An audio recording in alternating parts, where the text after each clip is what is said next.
In Ohio's governor's race, one party wants you to forget we went through a pandemic in 2020. It's the same party responsible for the 20,000 deaths after they ignored the science. Ohio Representative Josh Williams is running for Congress and continuing the long-running legacy of tokenism in today's Republican Party. He also carries water for white anti-abortionists. I think it's funny that non-religious Trump and J.D. Vance, who became a Catholic like 20 minutes ago, would tell the infallible Pope of the Catholic Church that he's wrong about theology.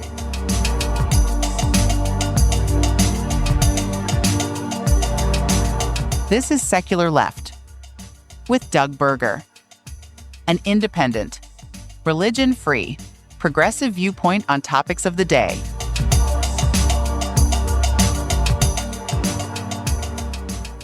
Ohio's primary election isn't until May the 5th, but the presumed GOP candidate for governor is Vivek Ramaswamy, and he's been airing an attack ad against Dr. Amy Acton, the presumed Democrat nominee. I saw the ad recently when it aired on April the 13th during the 6 p.m. news, and I instantly had issues with it. Nobody ever cast a vote for Amy Acton, but she stopped yours. Acton called off Ohio's election at the last minute, defying a judge's orders and abusing her power. Now, Acton wants to be our governor. We already gave her a chance. Ohio can't afford liberal Amy Acton. Vivek Ramaswamy will fight for us to protect our voice at the polls, supporting safe and secure elections with voter ID, so Ohio voters have the power, not unelected bureaucrats. Vivek Ramaswamy for governor. And as you can tell, the ad starts by claiming Dr. Acton canceled an election and also defied a judge's order to hold that election. This is part of a tired attack on Dr. Acton she has been hearing since 2020, when she was the Ohio Director of Health under Republican Governor Mike DeWine. In case people forget, and I think the GOP want people to forget, in 2020 we had the COVID pandemic, which resulted in lockdowns and other measures to try to protect people's lives. The 2020 Ohio primary was scheduled for March 17th, which was the month the pandemic really hit hard and the lockdowns began. Dr. Acton signed an order postponing the March primary due to the health emergency, and she signed it at the direction of Governor DeWine. And he even put out a statement at the time. He said, "During this time when we face an unprecedented public health crisis, to conduct an election tomorrow would force poll workers and voters to place themselves at an unacceptable health risk of contracting coronavirus.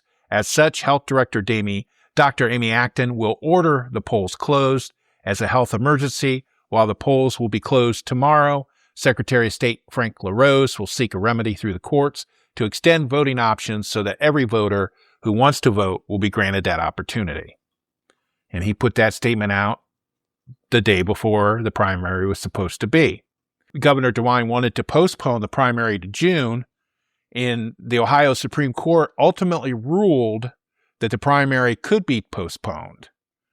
So Dr. Acton didn't defy any judge, neither did the governor. I have a clip of a fact check of this very ad that was done by WCMH in Columbus, Channel 4, and I wanted to play a particular part of the clip. And so let's listen to it here. The decisions that were made during COVID, they were my decisions. So no one should blame someone else if they don't like it. The buck stops with me. That was the governor back in December.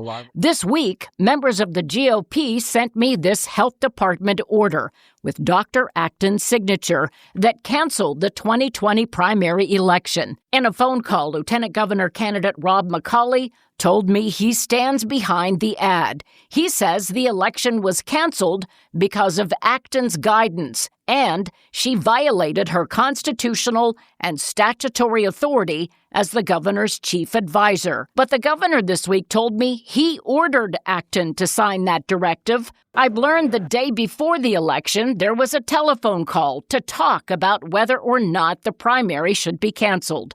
On the phone, Republican Governor Mike DeWine, his Lieutenant Governor, now Senator John Husted, Secretary of State Frank LaRose, Republican Party Chair Jane Timken, Dr. Acton, and her Lieutenant Governor candidate David Pepper, who at that time was head of the Ohio Democratic Party.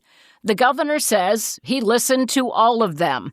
An insider tells me there was agreement on the call that it would be difficult to staff the polling locations because of fear of COVID.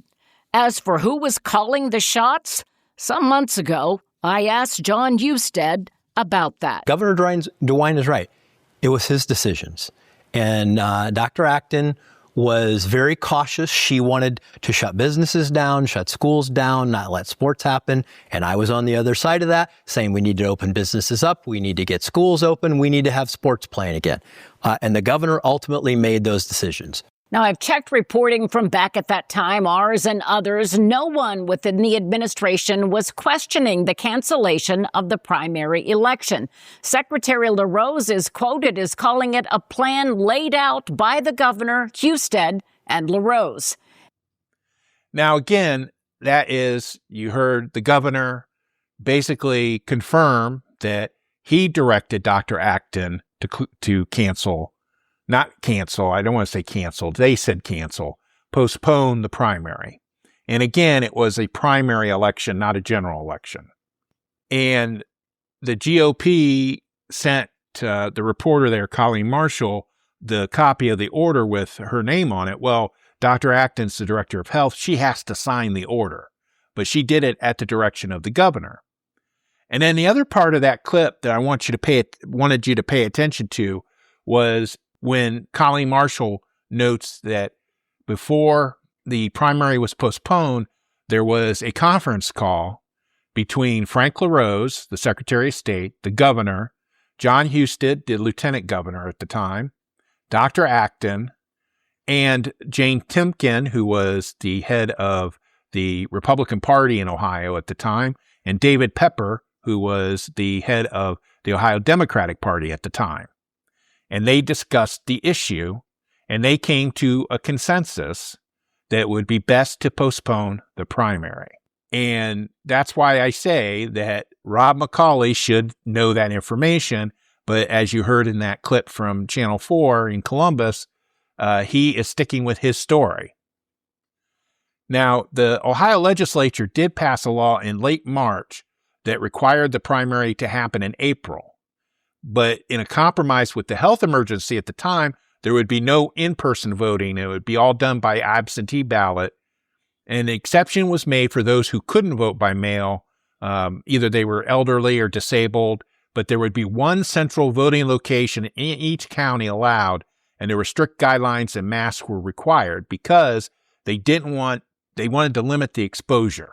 And that law was passed, that legislative package was passed on March the 25th by both the Ohio House and Senate. And then, like I said, Rob McCauley, who is running as lieutenant governor with Ramaswamy, should know those facts since he was in the Ohio Senate in 2020. And he even introduced a bill that would immediately end the stay-at-home order and limit the state health director's ability to give similar orders.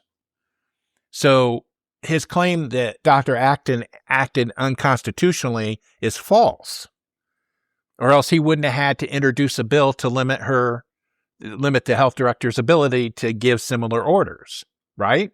And the other part of that Channel 4 WCMH clip, too, was John Husted's comments.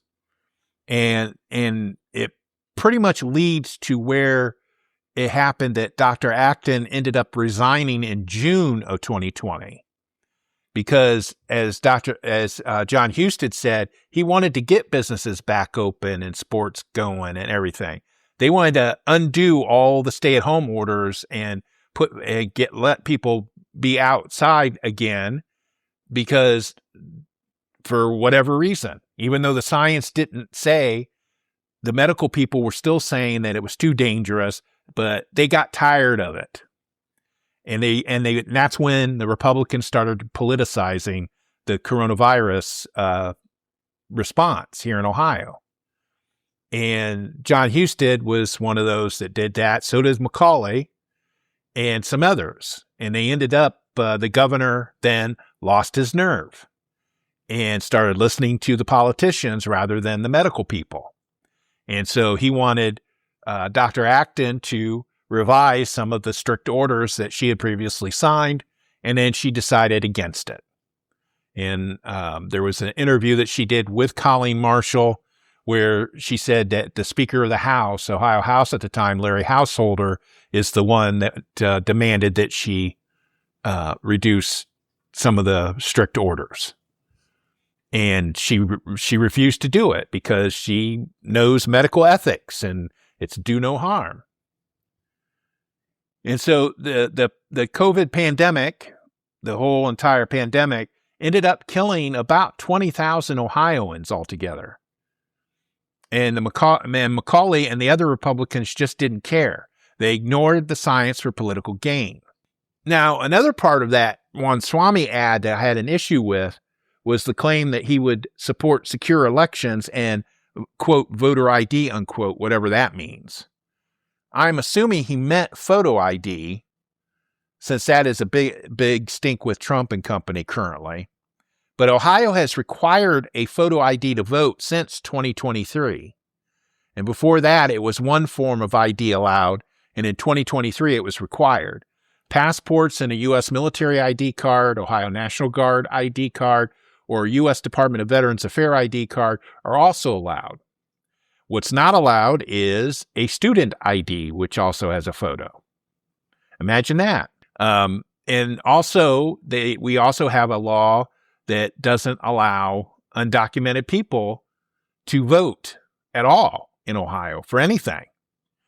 Previously, municipalities could allow undocumented people to vote if it was just for a local issue.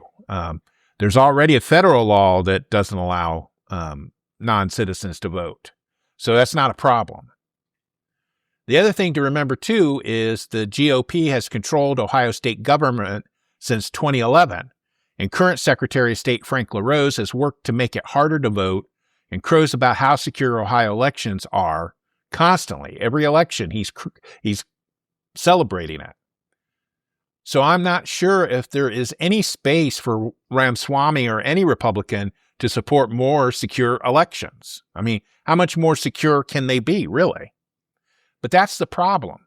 The Ohio GOP and Ramaswamy have to convince Ohio voters to not only ignore the pandemic in 2020, but ignore the fact that they have been in charge for more than 10 years. And as I mentioned before, Dr. Acton resigned in June of 2020 after Governor DeWine stopped listening to the science and caved to the politics. And I'm sure that we'll see an ad or two, certainly from their campaign, from Macaulay and Ramaswamy's campaign, that complains about Acton quitting, because that's something I've seen on social media. We've already seen an old domestic dispute being brought up by the same people who allowed a known creepy sex pest to resume his committee assignments in the Ohio House, and who even endorsed Ramaswamy at one point before it was pointed out to him and he had the guy's name removed from his website. The GOP really need to stop with the law and order performances and stop thinking that the voters are completely dumb and don't know what's going on.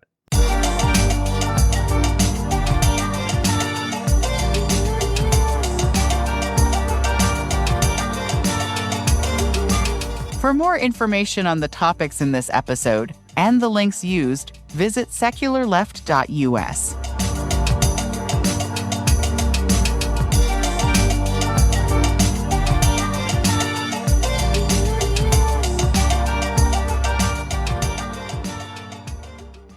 Ohio State Representative Josh Williams is the only Black Republican in the Ohio House of Representatives. He has leaned into being conservative, being a Republican. He talks the talk, and he's anti-abortion, anti-LGBTQ, and supports forcing religion into the public schools.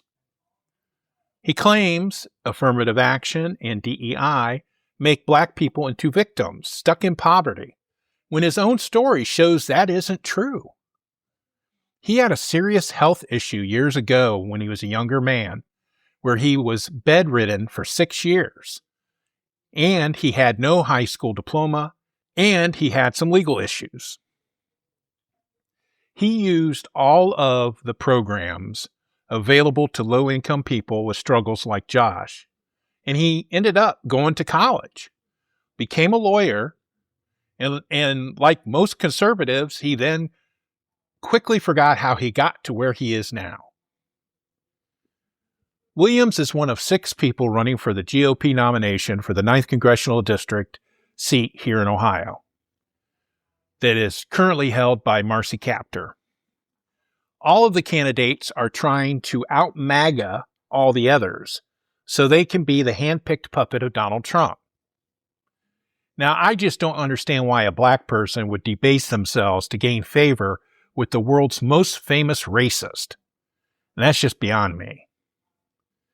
Josh is leaning into his Christian nationalist support when he crowed about winning the straw poll at a recent Greater Toledo Area Right to Life candidate forum. In another recent social media post, he repeated an often debunked claim about abortion and black women. He said, and I quote, "I told my Democrat colleagues the truth about abortion, how half of abortions in Ohio last year were performed on black women, and how an estimated 20 million black babies have been killed in the womb since Roe v. Wade. They hated hearing the truth so much that they ridiculously accused me of violating all the rules of the Ohio House. But I will not shut up about the genocide of the unborn in my community," unquote. The claim that abortion is black genocide is not only a myth, but it is one used by the anti-abortion groups who are, not ironically, 99% white. If you look at the photo that Williams posted when he won that straw poll, it's a meeting of the Greater Toledo Right to Life group. And I challenge anyone to find any black people other than Williams in that shot. Maybe the rest of them didn't show up, or maybe the angle was wrong. Maybe all the black anti-abortionists were in the back of the room. Who knows? Bria Peacock, MD, is a medical doctor, a black gynecologist, wrote in the New England Journal of Medicine in 2022. And quoting her, she says, "Today, facing the likelihood of a post-Roe America, I think about forced births in this population that bears the highest maternal morbidity and mortality in the country. Black women will be disproportionately affected by the lack of abortion access and overrepresented in pregnancy-related deaths. I think about our ancestors each time I support black women as they give birth or choose not to. I think about the young women of my community whose lives are forever changed by a lack of choice. As a black female physician, I aim to ensure that my patients can choose for themselves, knowing that I'm there to support them, not exploit them for anyone's gain." The myth of abortion as black genocide is a dangerous conspiracy theory that undermines the autonomy of black women, ignores systemic inequalities, and relies on racist stereotypes. It makes sense that Williams would carry water for white people, white supremacist people, since he was gerrymandered into a safer GOP district that is majority white voters. And Representative Williams has enjoyed the supermajority in the Ohio House, so much so that he has supported banning gender-affirming care for trans kids. He recently introduced yet another bill to control women's abortion choices, even though we have a constitutional amendment to the Ohio Constitution that says that they can't do that anymore. And as I said, religious bias permeates the State House so much that Representative Williams happens to be the only black Republican in the Ohio House, and he wants to ban drag shows in public, thinks trans people have a false belief and that it's harmful for our society to affirm that false belief, when we all know what's harmful is using the power of the state to bully and irrationally attack a marginalized group. And Representative Williams should know that. He also personally benefited from the same DEI programs and policy that he now claims are woke and need to be ended. It's similar to the post that I did some time ago, or the episode I did where I talked about Clarence Thomas, Associate Justice to the Supreme Court, who also is against affirmative action, DEI, and all those programs that help poor people get out of poverty. And he and Justice Thomas used those very programs, affirmative action and DEI, or what it was called. I don't know if it was called DEI back then. It helped him get into Yale Law School. That's where he got his degree. He would not have gotten into Yale Law School on his own, completely on his own. And that's another thing. That's another mark against conservatives, is they don't think that they need help to get where they're at all. They think they've done it completely all by themselves. Even Josh Williams, even though he knows, and he says in his biography that in one of these laws that he introduced, he complains about the bureaucratic red tape that it took for him to get out of the welfare in the care that he was receiving, because he was bedridden for 6 years, and he was talking about the red tape and the bureaucracy to get out of it so he could go to college and everything. And yet he's not saying, well, let's improve the system. He wants to get rid of the system. So it's that classic pulling the ladder up behind you after you've already used it. And as I said, he crowed about winning the straw poll against some pretty religious extremist people that are running for the 9th district for the GOP nomination. So that's not saying much. But as I said, most of the people in the greater Toledo Right to Life group are white. And anytime that they bring up about genocide of black babies, it's always from a white supremacist viewpoint that they're making that argument. You are listening to the Secular Left podcast. I know by living in this religiously biased world that we live in today, even here in the United States that supposedly has religious freedom, it can be quite exhausting to have to deal with religious extremists like all the time. You have, like, for example, here in Ohio, we have religious extremists that continue to target trans kids, continue to target the entire LGBT A+ community.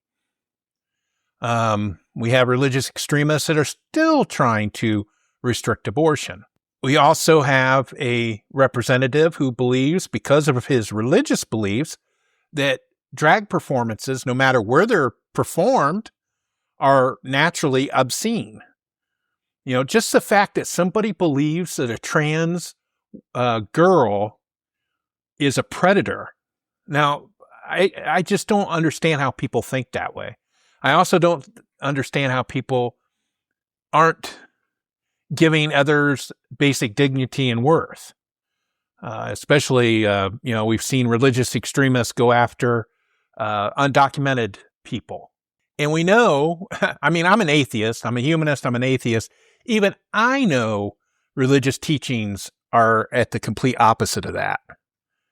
And so when Pope Leo, who's the first American-born pope to be elected to the Roman Catholic Church, when he spoke out against the current chosen war by the Trump administration against Iran, it didn't surprise me.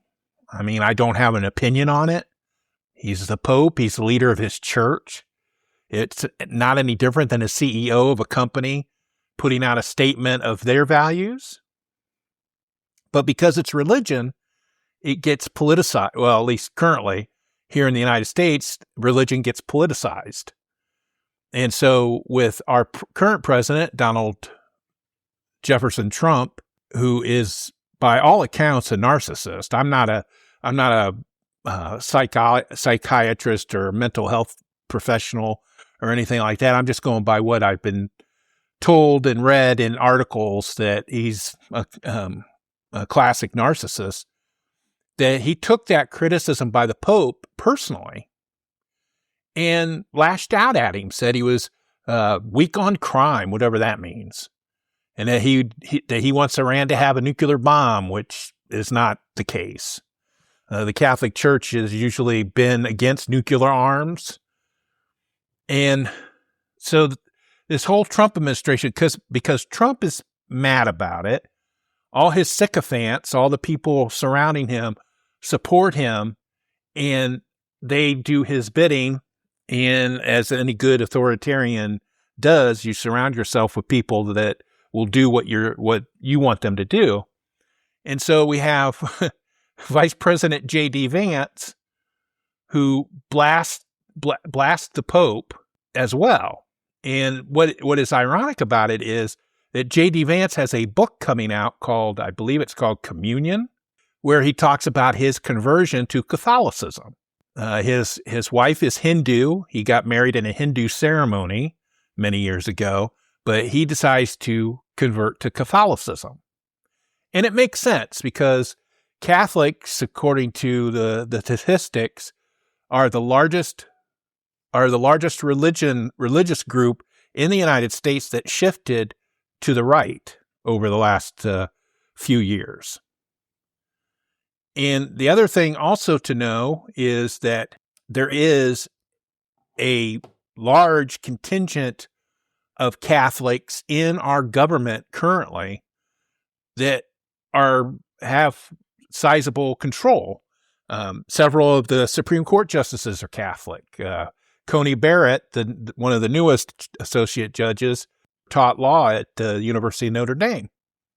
And I know years ago, the head of the FBI that actually knew what he was doing was also a member. He was also a Catholic. What was it called? The group was called the Opus Dei group or something like that. You might have to Google that. I'm not sure on that. Anyway, so J.D. Vance, who's a newly minted Catholic, according to him, during a Turning Point USA conference on Tuesday, and this would have been the 14th of April, criticized the Pope for his disagreement with Trump. And Vance listed several disagreements he has with the Pope, and then cited the conflict in Iran. And this is a quote from J.D. Vance. And he says, "And look, there are certainly things that the Pope has said in the last few months that I disagree with. Let me take one very concrete example related to this conflict in Iran. So the Pope said something where he said, I'm going to try to remember the exact quote, but he said that God is never on the side of those who wield the sword. God is never on the side of those who wield the sword." I'm pretty sure that's what he said at that exact statement. Now, on the other hand, again, I like that the Pope is an advocate for peace. I think that's certainly one of his roles. On the other hand, how can he say that God is never on the side of those who wielded the sword? Was God on the side of the Americans who liberated France from the Nazis? Was God on the side of Americans who liberated the Holocaust camps and those innocent people from, those who survived the Holocaust? I certainly think the answer is yes, and I agree.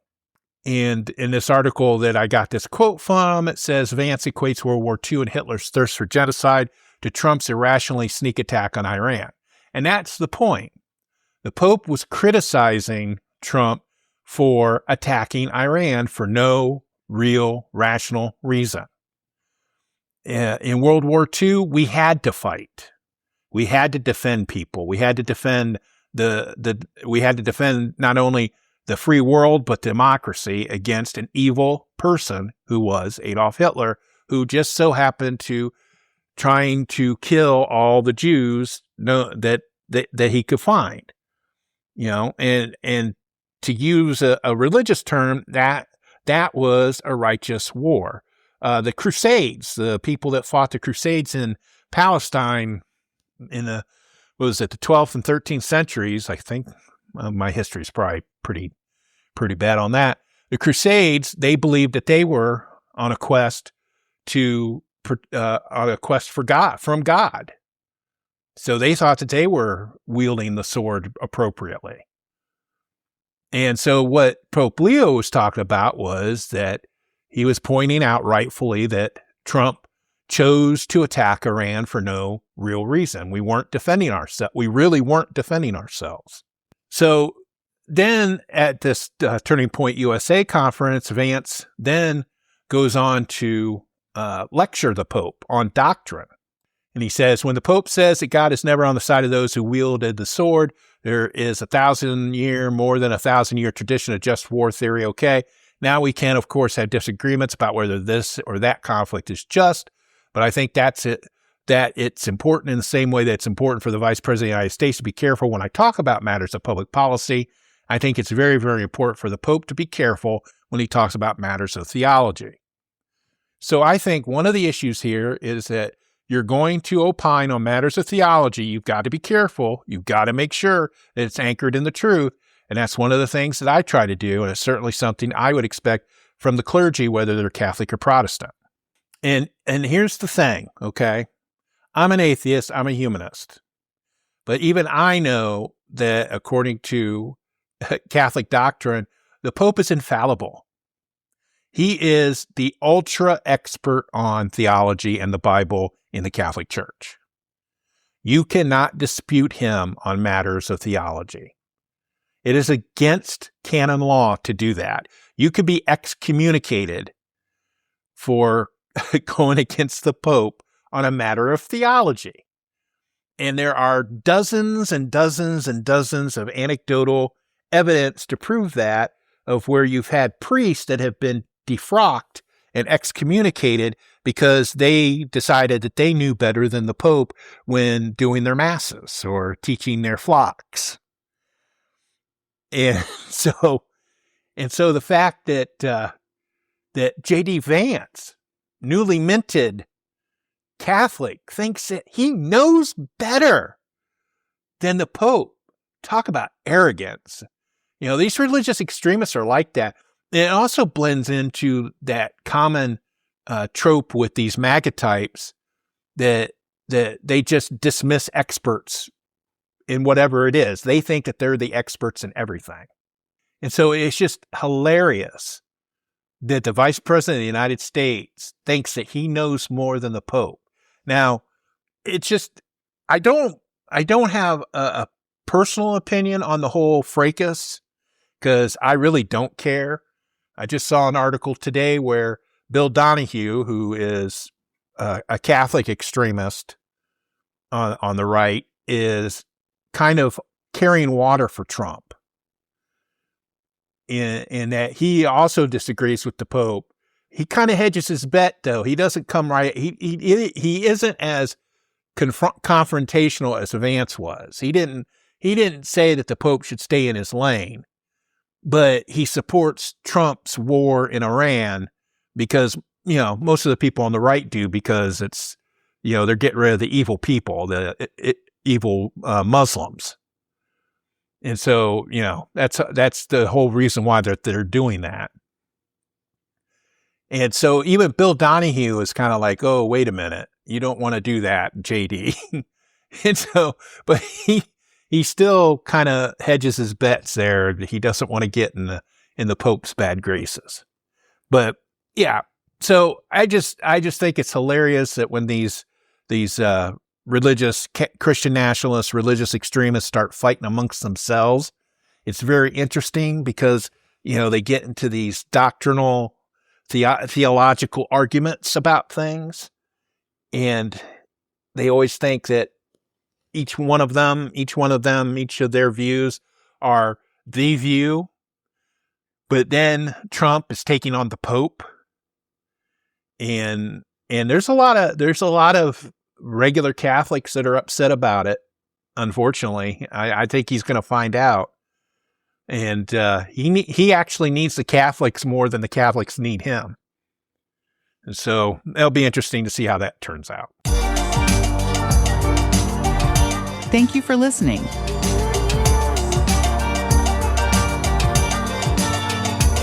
Secular Left is hosted, written, and produced by Doug Berger, and he is solely responsible for the content. Our theme music is Dank and Nasty, composed using the Amplify Studio.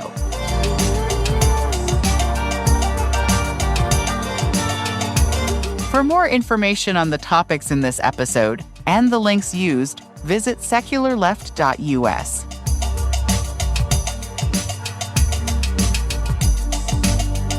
If you want to support the show, share it with your friends or visit our merch store at secularleft.us/shop. See you next time.